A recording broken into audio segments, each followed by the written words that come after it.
உயர்கல்வியில இன்றைக்கு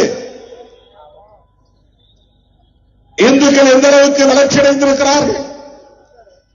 தமிழ்நாட்டிலே வளர்ச்சி அடைந்தக்கூடிய அளவுக்கு இதர மாநிலங்களிலே பிஜேபி வளர்ச்சி ஆட்சி இருக்கக்கூடிய மாநிலங்களிலே வளர்ச்சி அடைந்திருக்கிறதா? உத்தரப்பிரதேசத்திலே பிஜேபி ஆளக்கூடிய மாநிலங்களிலே இவர்கள் என்ன ஆய்வு செய்து கொண்டிருக்கிறார்கள்? மாட்டு மூத்திரம் குடித்தால் உடல் நலம் பெறும். இதுதானே உங்கள் ஆராய்ச்சி. சாணத்தை உருட்டி தின்றால் ஆயுள் நீடிக்கும். இதுதானே உங்கள் ஆராய்ச்சி. என்ன செய்து கிழித்திருக்கிறீர்கள்? இந்துக்களுக்காக என்ன செய்து கிழித்திருக்கிறீர்கள்? யாரை ஏய்க்க பார்க்கிறீர்கள்? RSS பாஜகவினரால் முஸ்லீம்களுக்கு ஆபத்து இல்லை, கிறிஸ்தவர்களுக்கு ஆபத்து இல்லை, அப்படி நாம் நினைத்துக் கொண்டிருக்கிறோம்.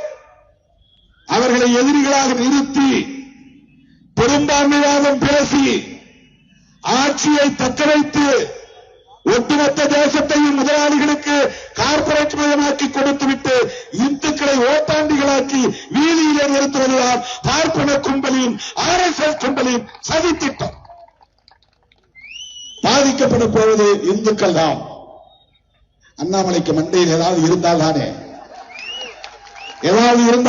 எப்படி வந்தார் IPS படித்தார் என்று தெரியவில்லை. யாரை வைத்து அவர் IPS தேர்வு பெற்றார் என்று தெரியவில்லை.